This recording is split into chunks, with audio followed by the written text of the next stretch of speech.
ગુજરાતનો ખેડૂત આજે માત્ર ખેતી નથી કરતું, પરંતુ પોતાના હક માટે સતત લડતો પણ જોવા મળે છે। ક્યારેક ખાતર માટે લાઇનમાં ઊભો રહે છે, ક્યારેક વીજળી માટે કચેરીઓના ધક્કા ખાય છે, તો ક્યારેક વળતર માટે આંદોલન કરવું પડે છે। સવાલ એ છે કે જે ખેડૂત આખા રાજ્યને અન્ન આપે છે, તેને પોતાના મૂળભૂત અધિકારો માટે વારંવાર રસ્તા પર કેમ ઉતરવું પડે? આજે મોરબીના હળવદમાં ખેડૂતો વીજળી માટે પીજીવીસીએલ કચેરી પહોંચ્યા। ગઈકાલે કોઈ જિલ્લામાં ખાતરની અછત સામે વિરોધ હતો, ક્યાંક વળતર માટે ધરણા થાય છે, તો ક્યાંક સિંચાઈ માટે રજૂઆતો થાય છે।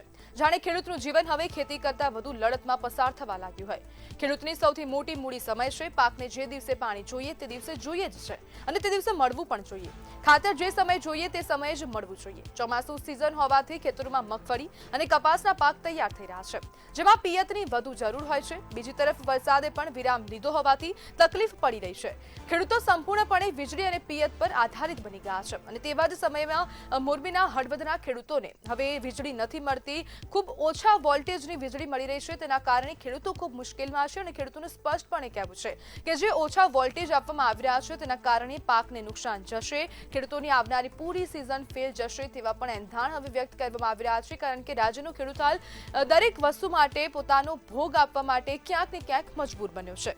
અને આજ બધા આપણી સાથે ચર્ચા કરવા માટે ખેડૂત વિજય પટેલ જોડાઈ ગયા છે। વિજયભાઈ, ખેડૂતોને કેટલા કલાક વીજળી હાલ મળી રહી છે મોરબીના હળવદ વિસ્તારમાં, અને ખેડૂતોને કેટલા કલાક વીજળીની જરૂર છે? નમસ્કાર।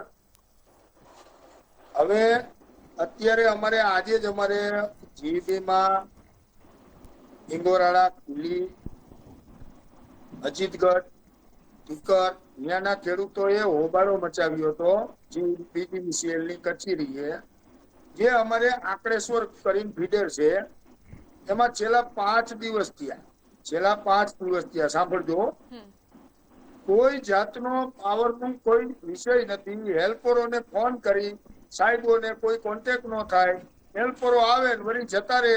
છેલ્લા ખેડૂતોને વીજળી ટાઈમસર પહોંચતી નથી। 8 કલાક અમારે પાવર આપે તોય સારું, પણ અત્યારે વરસાદ ખેંચાણો છે, તો અત્યારે કેનાલમાંથી અમે ટપક કરીને પાવા માટે આ વરસાદની રાહ, વરસાદ ભેગો થઈ જાય મોલ અમારો, પણ હવે આ નગરોળ સરકાર કોઈ આંદોલન વગર જવાબ જ નહીં। તમે જીઈબી માં જાવ તો 25 જણાને હાઈરે જવાનું રજૂઆત કરવા, કોઈ બી કામ હોય નહીં, બધાને ભેગા થઈને રજૂઆત કરવા જવાની, તોય એનો કોઈ નિવારણ ન આવે। વિજયભાઈ, છેલ્લા કેટલા સમયથી વિસ્તારમાં વીજળી નથી? છેલ્લા કાયમી આ વરસાદી વાતાવરણ, વાવાઝોડાનો પ્રશ્ન આવે ત્યારે કાયમી ના ધોરણે અમારે આ પૂછાવવું પડે છે, અને કોઈ જવાબ હજી પરમ દિવસ 6 તારીખની તમને વાત કરું, 6 તારીખની સોસાયટીનો પાવર નહોતો, ખોટો પાવર આવ્યો તો મેં કીધું આ બધા ખરાબ વસ્તુઓ 80 ના 13 ટીવી ખેડૂતોને ભરી જશે, તો મને અહીંયાથી જવાબ કેવો આપ્યો ઈ કે બોર્ડ નિગમ ભરી દેશે પૈસા। આવા તો ઉઠતાય ભઈનું વર્તન કરે અમારી હારે ફોન કરીએ તો। વિજયભાઈ, વીજળી નથી તો તેના કારણે કયા પાકને સૌથી વધુ નુકસાન છે? અમારે મુખ્ય પાક છે કપાસ, મગફળી મુખ્ય પાક છે, અને અત્યારે ખાસ જરૂર છે 4-5 હજાર વીઘામાં અત્યારે અમારે પાક નિષ્ફળ જાય એવી સ્થિતિ ઊભી થઈ છે બેન।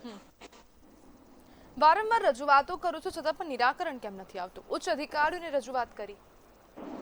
હા, અમે તમામને રજૂઆતો કરી, આપના મીડિયા માધ્યમથી મીડિયા લોકો અમને સહકાર આપે છે, તો એ લોકો આવે બચારા રજૂઆત કરાવે છે અમને। અમારું તો કોઈ સાંભળતું જ નથી।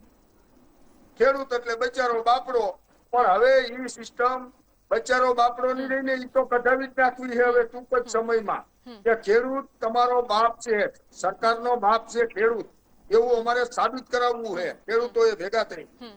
વિજયભાઈ, ખેડૂતોએ આંદોલનની ચીમકી ઉચ્ચારી છે, જો હવે માંગણી નહીં સંતોષાય તો આવનારા સમયમાં શું કરવામાં આવશે? ચોક્કસ અમે ગાંધી ચિંધ્યા માર્ગે આંદોલન કરવાના જ છીએ, અને કરવું જ પડશે, નહીતર આ નગરોળ તંત્ર જવાબ નહીં આપે। જી બિલકુલ વિજયભાઈ, જોડાવા બદલ આપનો આભાર।